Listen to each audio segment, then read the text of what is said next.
দীর্ঘ অপেক্ষার পর নিজের শহরে নিজের আমাদের বাঙালিদের সামনে সারা দেশ জুড়ে তো দেখছেনই লোকে, কিন্তু এর আমাদের আসলে দেখার ছবি একটু আলাদা। আর বিশেষ করে যখন শোনে কেউ যে এটা ভালো ছবি, তখন আরো বেশি ক্রিটিক্যাল হয়ে যায়। যত বেশি সংখ্যক মানুষ দেখবেন, আপনাদের মাধ্যমে যদি ছড়াতে পারেন, তাহলে এই ছবির সার্থকতা তৈরি হয়। আমার সব রকমের মেঘ পছন্দ, আর সে মেঘ যত ঘন হয় ততই ভালো। দয়া করে ছবিটা দেখুন এবং নিজে দেখে আর পাঁচজনকে যদি ভালো লাগে আর পাঁচজনকে জানান, যাতে তারা সিঙ্গল স্ক্রিনে গিয়ে পর্যন্ত দেখতে পারে। মানে মল তো আছেই, কিন্তু সিঙ্গল স্ক্রিনেও যদি যান তাহলে খুব ভালো লাগে। ঘরের মেয়েকে ঘরে ফিরছে, সে তার থেকে আনন্দের কিছু নেই। এবার দেখা যাক হাউ কলকাতা শহর এবং বাংলা ও বাঙালি অ্যাকসেপ্ট করবে, কিভাবে নেবে সেটার জন্য অপেক্ষা করে আছে। চন্দনদাকে নতুন করে আবিষ্কার করার ছবি, তো যারা চন্দনদাকে পছন্দ করেন, ভালোবাসেন, বা চন্দনদাকে এমনভাবে দেখতে চান যেটা সারা পৃথিবীতে সমাদৃত হয়েছে, সারা পৃথিবীতে জিজ্ঞেস করা হয়েছে যে কে এই ভারতীয় অভিনেতা, সেই জায়গা থেকে চন্দন স্যারকে নতুন করে আবিষ্কার করার একটা জায়গা আছে, যেটা না আসলে তো দেখতে পাবেন। এটুকুনি বলবো যে বাংলা ছবি হয় না, বাংলা ছবি বিশ্ব দরবারে যায় না, বা সেটা থিয়েট্রিক্যাল মুক্তি পায় না, এটা নিয়ে যে কথা হয়। আমরা অনেক লড়াই করে ছবিটা মুক্তি দিচ্ছি। যদি যান তাহলে একটা বার্তা পৌঁছবে চারিদিকে, যে যে ছবি সারা পৃথিবীতে ঘটে সেই ছবি হলেও চলে। তো আমি দর্শকদের কাছে এটাই দায় বা দায়িত্ব দিয়ে দিতে চাই যে মানে ওনারা যদি যান, দেখেন, তাহলে আমার মতন আরো অনেক ফিল্ম মেকাররা এরকম ছবি বানাতে সাহস করবেন, যেটা নিয়ে সারা পৃথিবীর দরবারে পৌঁছে যেতে পারবে তারা, এবং আমার প্রেক্ষাগৃহে মুক্তিও দিতে পারবে। খুবই ভালো অনুভূতি, খুবই ভালো লাগছে। আমি এই ছবিটা দুবার দেখেছি এর আগে, এবং আমি শুনছি আজকে মুক্তির দিন থেকেই নন্দন ইজ অলরেডি হাউসফুল। এখানে এত মানুষের ভিড়, যদিও এটা প্রিমিয়ারের দিন।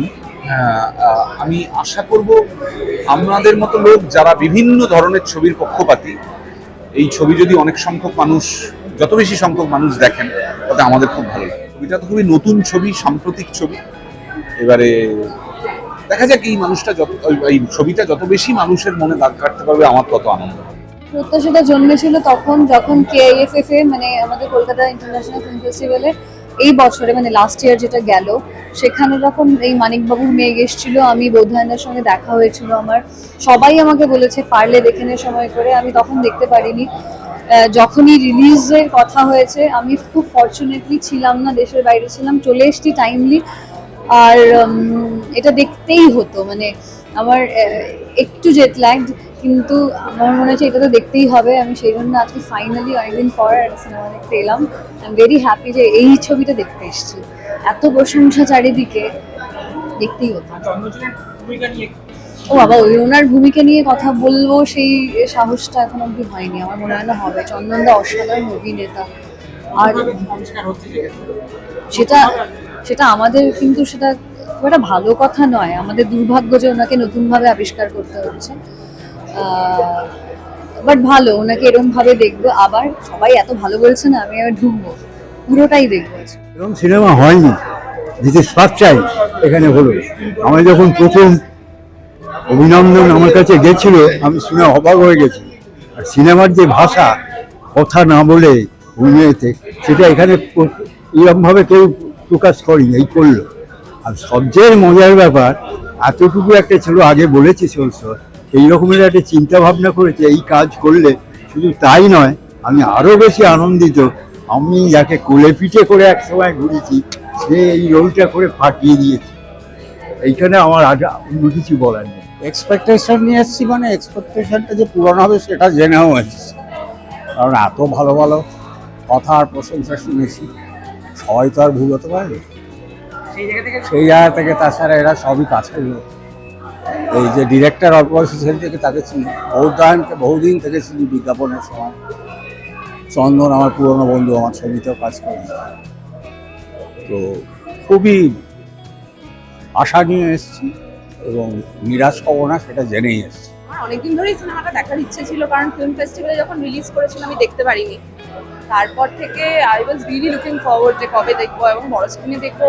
এটা আই অলওয়েজ থট, কারণ এরকম সিনেমা জেনারেলি হল পেতে অনেক দিন লাগে। Finally it got released, and যবে থেকে আমি জানতে পেরেছি তবে থেকেই আমি তাক করছি যে কবে দেখবো। তারপর তো আজকে আসার কথা হলো এবং চলে এলাম। I will be mesmerised, I am sure. কিন্তু এটা এক্সপিরিয়েন্স হবে সেটা বোঝাই গেছে ট্রেলার থেকে। এবং অসম্ভব সুন্দর গান গিয়েছে অনির্বাণ, এবং যেটা লুপে চলছে, এবং শুধু আমার নয়, যারা শুনেছেন সবাই সেটা শুনছে। এবং চন্দনদার অভিনয় এর থেকে ভালো কি হতে পারে। তো সেই ক্ষেত্রে all my best wishes to the team, এবং অভিনন্দনকেও অনেক অনেক অভিনন্দন। আর যারা যারা এখন অব্দি ছবিটা দেখেছে তারা তারা তো মানে ওভারওয়েল ছবিটা দেখে, তো সেই জন্য আমিও ওয়েট করে আছি। এক্ষুনি জিজ্ঞেস করছিলাম সবাইকে কখন শুরু হবে বিকজ দেখতে চাই। না, অ্যাকচুয়ালি এরকম অনেক ছবি থাকে না যে you wait for the release date, যে রিলিজ করলে আমি দেখবো। এই 12 তারিখটা অনেকদিন ধরেই আমার মাথায় ছিল, এবং আজকে সকালবেলা আমি ল্যান্ড করেছি। আমি আজকে এসছি এটার জন্য, আমি নাহলে 13 তারিখ ফিরতাম। তো এতটাই আমার এক্সপেকটেশন এই ছবিটা থেকে। अगर देश के किसानों की हालत नहीं सुधरी तो आने वाला कल अंधेरे में खो जाएगा। एक बात याद रखना शिव, मैंने अखाड़ा बदला है, दंगल नहीं छोड़ा। विरोध प्रदर्शन हमारा हक है। एक नंबर का अव्वल दर्जे का गजब का पहलवान है वो मुलायम भाई। टकराव है तो वो है उसूलों की, हक की। जिंदा कौम है 5 साल तक इंतजार कभी नहीं करती।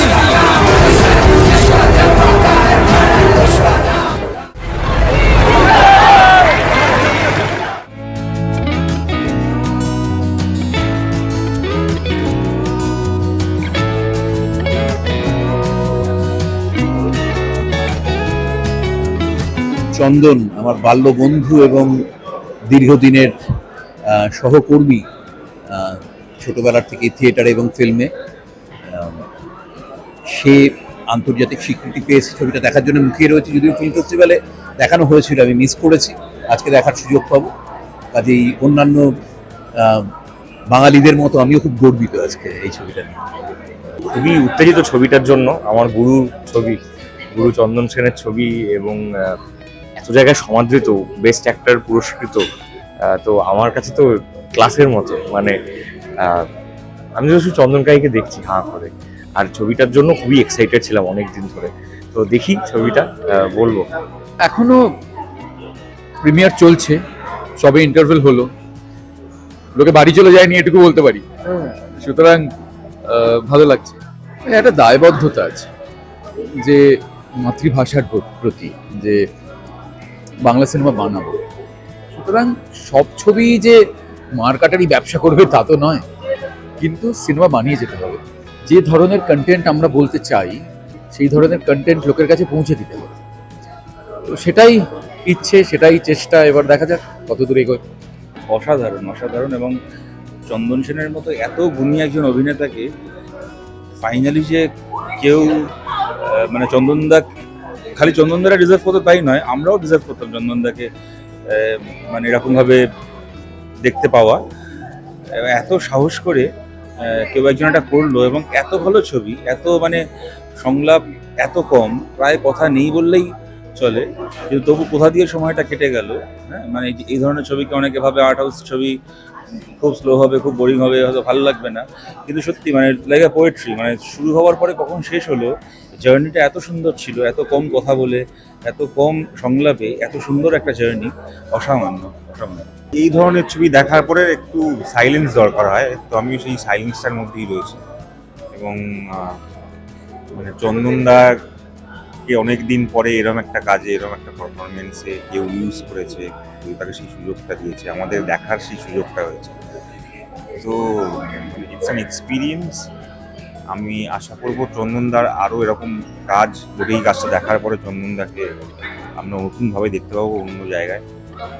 এবং অভিনন্দনকে অভিনন্দন এই ছবিটা বানানোর জন্য, এই ছবিটার মধ্যে all my best wishes to the whole team. কিছু ছবি দেখার পর কিছুক্ষণ চুপ করে থাকা উচিত, সেরকম ছবি। এর থেকে আর ভালো আমার মনে হয় কমপ্লিমেন্ট এই ছবির জন্য কিছু হতে পারে না। খুব ভালো লাগলো অভিনন্দনের প্রথম ছবি, এরকম একটা সত্যি নিঃসঙ্গতা রূপকথাও ফুটিয়ে তুলতে পেরেছে। এবং ওর ইমেজ, ওর সত্যি সত্যি ওর যে ভাবনা চিন্তার জায়গা, এবং সত্যি যে ফ্যান্টাসি এই শব্দটাকে ও টেনে এনেছে আমাদের দিন যাপনের মধ্যে, সেটাই সব থেকে বড় মুন্সিয়ানা ও। অনেক শুভেচ্ছা রইলো মানিকবাবুর মেঘের জন্য। অভিনন্দনের এই কাজ যে অনেকদিন ধরে চলছে সেটা আমি জানতাম, কিন্তু সেটা যে মানে এত বছর পরেও এরকমভাবে ইম্প্যাক্ট করে উঠবে সেটা ঠিক বুঝতে পারি।